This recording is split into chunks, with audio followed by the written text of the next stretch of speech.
నమస్కారం. సుఖీభవకు స్వాగతం. ఈ రోజు సుఖీభవలో పిల్లల్లో సుఖనిద్రకు ఆయుర్వేదం భరోసా, కొత్త అవయవాల కోసం సీరం, కాలేయం గుట్టు విప్పే ఫైబ్రో స్కాన్, రోజు బ్రష్ చేస్తున్నా సరే పళ్ళు పాడవుతున్నాయా? ఇంకా హెల్త్ టిప్. రాత్రి వేళ ఇంట్లో పెద్దలంతా ప్రశాంతంగా నిద్రపోతూ ఉంటే కొంతమంది పిల్లలు మాత్రం నిద్ర పట్టక ఇబ్బంది పడుతూ ఉంటారు. పిల్లల కంటికి కునుకును దూరం చేసే ఈ సమస్య వాళ్ళ ఆరోగ్యాన్నే కాదు, తల్లిదండ్రుల నిద్రను కూడా దూరం చేస్తూ ఉంటుంది. ఆయుర్వేదం ప్రకారం పిల్లల్లో వాత కఫ దోషాల వల్లే వారికి నిద్రలేమి సమస్యగా మారుతుందని చెబుతారు నిపుణులు. నిద్రలేమిని పారద్రోలి పిల్లలకు సుఖనిద్రను సొంతం చేసే ఆయుర్వేద చికిత్సల గురించి ఇప్పుడు తెలుసుకుందాం.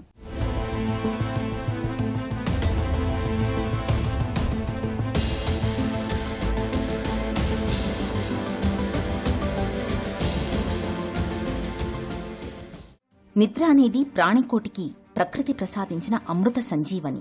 ముఖ్యంగా పెరుగుతున్న పిల్లల్లో నిద్ర అనేది కేవలం విశ్రాంతి మాత్రమే కాదు, వారి మెదడు ఎదుగుదలకు, శారీరక పుష్టికి అత్యంత కీలకమైన ఇంధనం. ఆయుర్వేద శాస్త్రం ప్రకారం ఆహారం, నిద్ర, బ్రహ్మచర్యం అనే 3 స్తంభాలపైనే మనిషి ఆరోగ్యం ఆధారపడి ఉంటుంది. ఇందులో నిద్రను భూతధాత్రి అంటే లోకాన్ని కాపాడే తల్లితో పోల్చారు. అయితే నేటి ఆధునిక కాలంలో దాదాపు 30% మంది పిల్లలు ఏదో ఒక రకమైన నిద్రలేమితో బాధపడుతున్నారని అంతర్జాతీయ పీడియాట్రిక్ అధ్యయనాలు పేర్కొంటున్నాయి. నిద్రలేమిని ఆయుర్వేద పరిభాషలో అనిద్రగా చెబుతారు. వినడానికి ఆశ్చర్యంగా అనిపించినా పసిపిల్లల్లో కూడా మెలటోనిన్ అనే నిద్ర హార్మోన్ లోపం కనిపిస్తోంది. అలాగే మెదడులోని నరాల వ్యవస్థ సక్రమంగా పనిచేయకపోవడం వల్ల కూడా పిల్లలకు చాలినంత నిద్ర లభించడం లేదు. పిల్లల్లో ఈ నిద్రలేమిని నిర్లక్ష్యం చేస్తే అది భవిష్యత్తులో వారి శారీరక ఎదుగుదలను దెబ్బతీయడమే కాకుండా జ్ఞాపకశక్తి మందగించడానికి, చిరాకు, చదువుపై ఏకాగ్రత లోపించడానికి కారణమవుతుందని చెబుతున్నారు నిపుణులు. ఈరోజు చాలా మందిలో నిద్రాల్పత అనే సమస్యని మనం చూస్తున్నాం. అయితే నిద్రాల్పత అనేది వయస్సుతో సంబంధం లేకుండా చాలా మందిలో కనిపిస్తుంది. అంటే కొంచెం యుక్త వయసు వచ్చిన పిల్లల దగ్గర నుంచి వృద్ధావస్థలో ఉన్న వాళ్ళ వరకు చాలామందికి ఈ నిద్రాల్పత అనేది ఏర్పడుతుంది. అయితే పూర్వం నుంచి కూడా ఆయుర్వేదంలో నిద్రాహార విహారాలు ఏమని ముందుగా చెప్పారు. ఎందువల్లంటే నిద్ర అనేది మనకి 8 గంటల దాకా పడితే కనుక మన బ్రెయిన్ బాగా యాక్టివ్గా ఉంటుంది, శరీరం కూడా యాక్టివ్గా ఉంటుంది. లాంజివిటీ అంటే మనం ఎక్కువ కాలం మన జీవితాన్ని పొడిగించడానికి కూడా నిద్ర అనేది చాలా ముఖ్యం.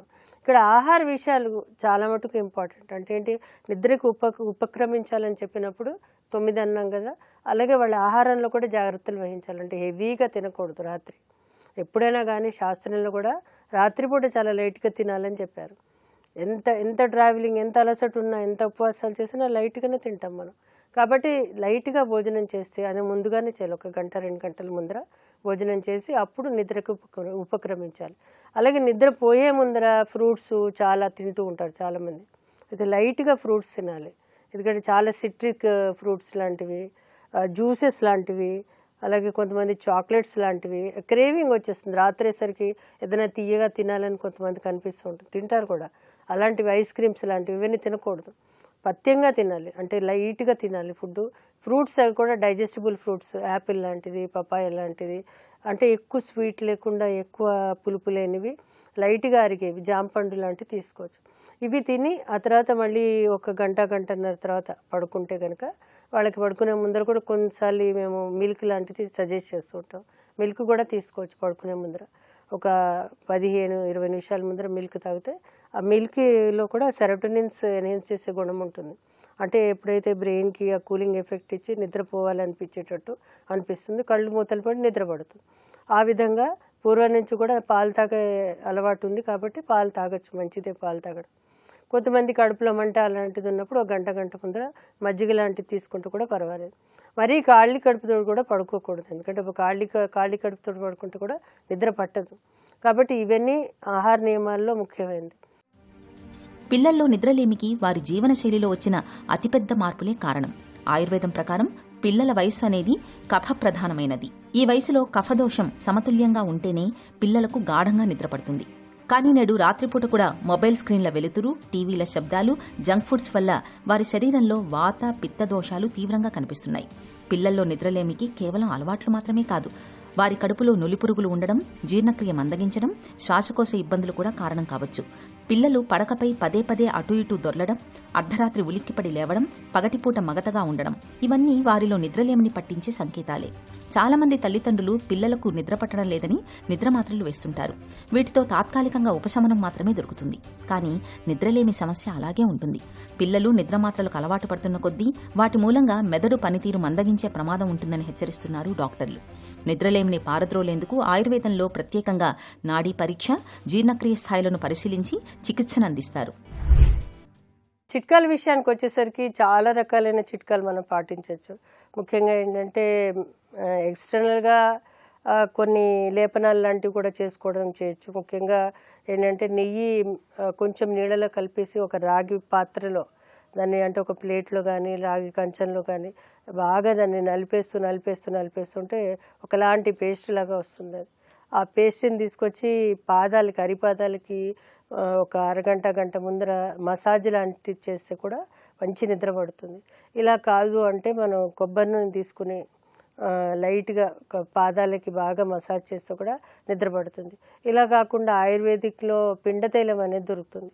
అది మార్కెట్లో దొరుకుతుంది. ఆ పిండతైలం కొంచెం చేతిలోకి తీసుకుని దాంట్లో కొంచెం కొబ్బరి నూనె కలిపేసి శుభ్రంగా కాలు మొత్తం, పాదం మొత్తం బాగా మసాజ్ చేస్తూ కూడా నిద్ర పడుతుంది. కొంతమందికి ఏంటంటే తలకి మసాజ్ చేస్తూ కూడా నిద్ర పడుతుంది. అంటే అది జనరల్గా కొబ్బరి నూనె లాంటిది, లైట్గా కొబ్బరి నూనె తీసుకుని తలకి మసాజ్ చేస్తే చాలా చక్కగా నిద్ర పడుతుంది. ఇలా కాకుండా కొంతమందికి అలసటగా ఉంటుంది, కొంచెం తలదిమ్ముగా ఉంటుంది. అప్పుడు కూడా దానికి కొంచెం బ్రాహ్మీ తైలం అనేది దొరుకుతుంది ఆయుర్వేదిక్ షాప్లో. అది ఒక 1/2 టీ స్పూన్ తీసుకుని దాంట్లో కొంచెం కొబ్బరి నూనె కలిపి తలకి మసాజ్ చేస్తే కూడా మంచి నిద్ర పడుతుంది.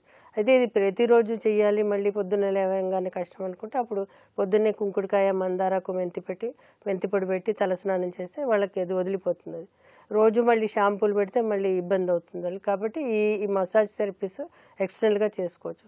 ఇంకా ఇతర చిట్కాల విషయానికి వస్తే కనుక ఒక కప్పుడు వేడి పాలల్లో దాల్చిన చెక్క పొడి, అంటే 1/4 టీ స్పూన్ దాకా దాల్చిన చెక్క పొడి కలిపి ప్రతిరోజు రాత్రి పడుకునే ముందర తీసుకుంటే కూడా చాలా బాగా పనిచేస్తుంది.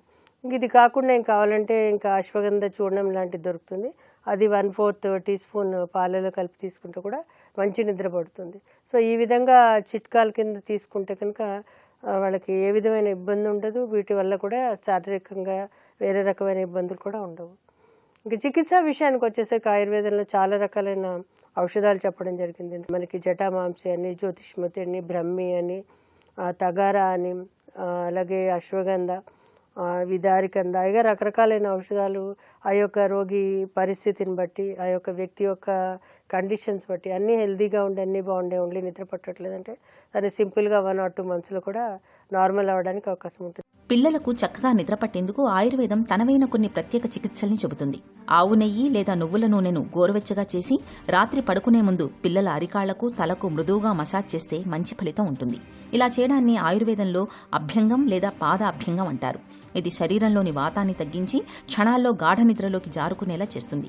అలాగే రాత్రి పడుకోవడానికి గంట ముందు 1 గ్లాసు గోరువెచ్చని ఆవు పాలలో చిటికెడు జాజికాయ పొడి లేదా కొద్దిగా అశ్వగంధ చూర్ణాన్ని కలిపి ఇస్తే అది అమృతంలా పనిచేసి అద్భుతమైన నిద్రను ప్రసాదిస్తుంది. ఇక ఆయుర్వేద ఔషధాల విషయానికి వస్తే బ్రాహ్మీఘృతం, సరస్వతారిష్టం వంటివి పిల్లలకు నిద్రను ప్రసాదించడమే కాకుండా వారి మేధస్సును కూడా పెంచుతాయి. పిల్లలు రాత్రి పడుకోవడానికి 2 గంటల ముందే తేలికగా జీర్ణమయ్యే భోజనం పెట్టాలి. వారు నిద్రపోయే గది చీకటిగా, ప్రశాంతంగా ఉండేలా చూడాలి. డిజిటల్ స్క్రీన్లకు పిల్లలను సాధ్యమైనంత వరకు దూరంగా ఉంచాలి. ఇలా అన్ని రకాలుగా జాగ్రత్తలు తీసుకోవడం ద్వారా పిల్లల్లో నిద్రలేమిని సులువుగానే అధిగమించవచ్చు. హెల్త్ న్యూస్ మీకోసం.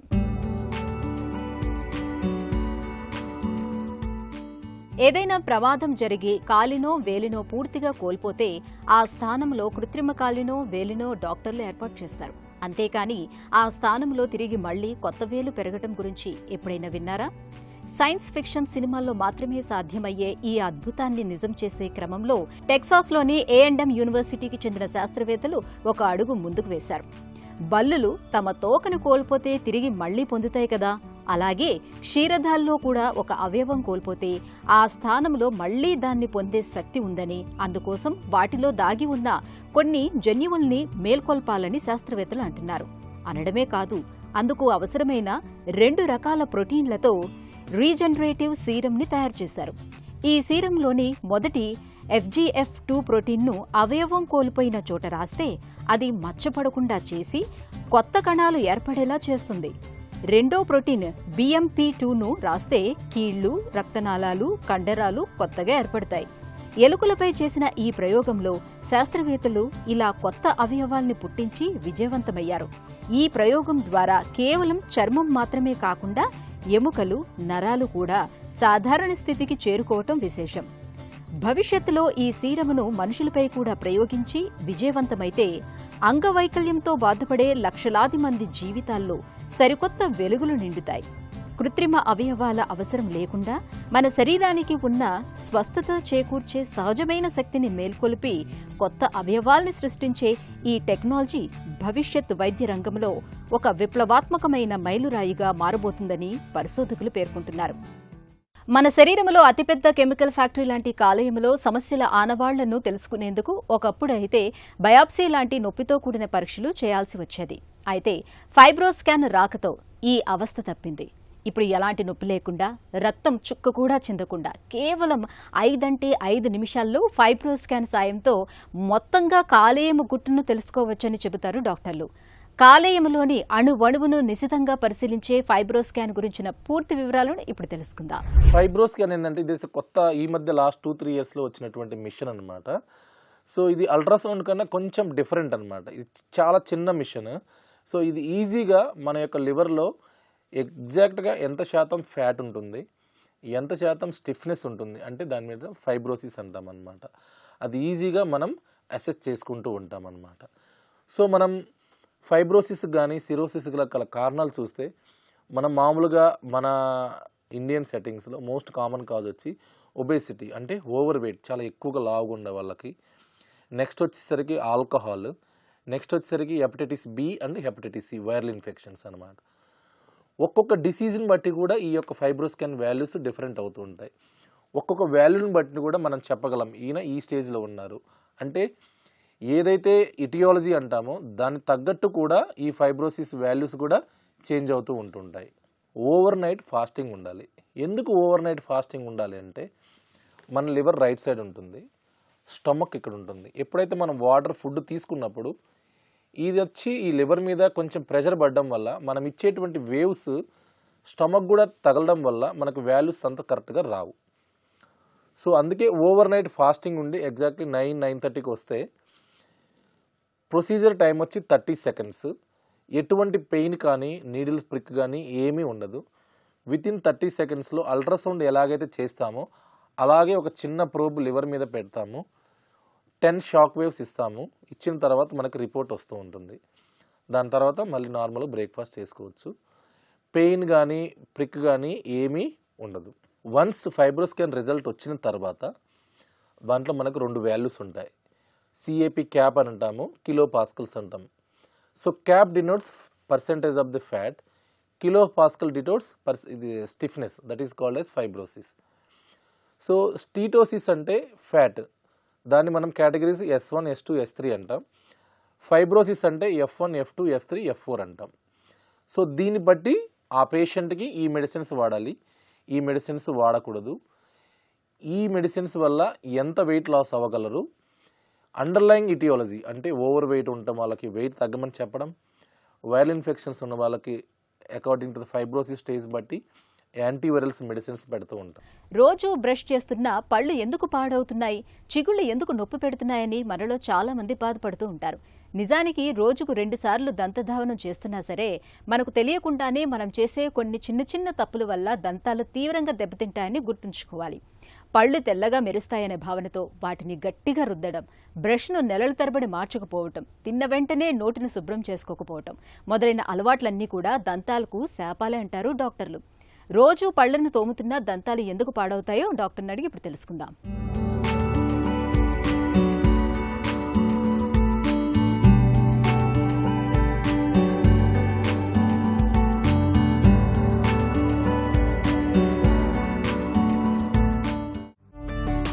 రోజుకు 2 సార్లు బ్రష్ చేస్తున్నా కూడా ఎందుకు కొందరిలో పళ్ళు పుచ్చిపోతుంటాయి? అసలు కారణాలేంటి? బ్రష్ చేసుకోవటం వేరు, ప్రాపర్ టెక్నిక్తో బ్రష్ చేయటం వేరు. సో ఫస్ట్ మీరు అసలు ప్రాపర్గా టెక్నిక్ ప్రకారం బ్రష్ చేస్తున్నారా, మీ బ్రష్ మొత్తం నోరంతా పళ్ళన్నిటినీ క్లీన్ చేస్తుందా అనేది చూసుకోవాలి. తర్వాత చాలామందికి ఏమవుతుందంటే ఇంటర్డెంటల్గా కూడా, అంటే ఇన్ బిట్వీన్ టీత్ తిన్నవన్నీ విరుక్కుపోతూ ఉంటాయి.